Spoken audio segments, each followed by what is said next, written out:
देश के यशस्वी प्रधानमंत्री जी, मुख्यमंत्री और प्रधानमंत्री 89 दिन पूरे हुए।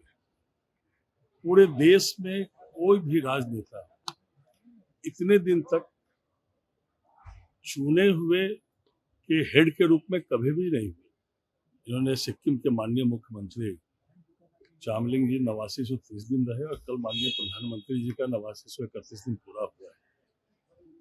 उन्होंने सुचिता का जीवन के साथ साथ पूरे देश का जो विकास किया है, आज भारत विश्व के चौथे नंबर पर आर्थिक महाशक्ति बना, चौथे नंबर पर सैन्य महाशक्ति बना और विश्व के सबसे लोकप्रिय नेता के रूप में माननीय प्रधानमंत्री कितने भी स्वतंत्र रूप से कितने भी पूरे विश्व में रेटिंग हुए हो, उसमें सबसे ज्यादा माननीय प्रधानमंत्री जी की लोकप्रियता है। या दूसरे नंबर पर जो भी रहते हैं वो बहुत नीचे रहते हैं। आज उनके नेतृत्व में वैश्विक स्वीकारता भी माननीय प्रधानमंत्री जी की है। आज युद्ध चल रहा है, उसके बाद भी माननीय प्रधानमंत्री जी की विदेश नीति हो कि उनके वैश्विक स्वीकारता हो कि व्यक्तिगत संबंध और संपर्क के आधार पर तीन देश आपस में युद्ध कर रहे हैं, लेकिन जब भारत की बात आती है तो तीनों मिलकर भारत के काम को आगे रखते हैं।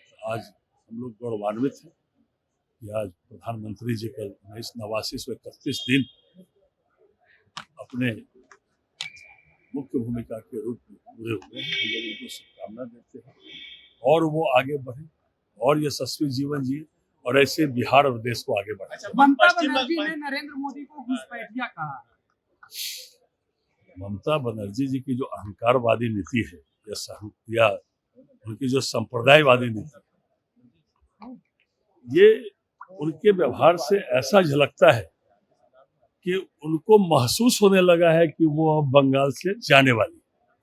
जैसी उनकी भाषा निकल रही है, जैसा उनका व्यवहार हो रहा है, जैसे उनके शब्दों में अहंकारवादी नीतियां हो रही है, जैसे उन्होंने संवैधानिक संस्थाओं पर ईडी के काम में पहली बार कोई मुख्यमंत्री जाकर हस्तक्षेप किए। आज देश के सर्वोच्च संवैधानिक बैठिए महामहिम राष्ट्रपति जी का जिसे उन्होंने अपमान किया, वो साफ झलक रहा है कि उनको भी महसूस होने लगा है कि वो अब बंगाल में पुनः नहीं आने वाली है। और जिस तरह वो प्रधानमंत्री जी के लिए ऐसे शब्दों का इस्तेमाल कर रही है, वह देश के लोग और बंगाल के लोग किसी हालत में भी बर्दाश्त नहीं करेंगे। 5 मई को जो परिणाम आने वाला है, चारों जो उनको पहले से महसूस हो रहा है, ममता बनर्जी जाने वाली है।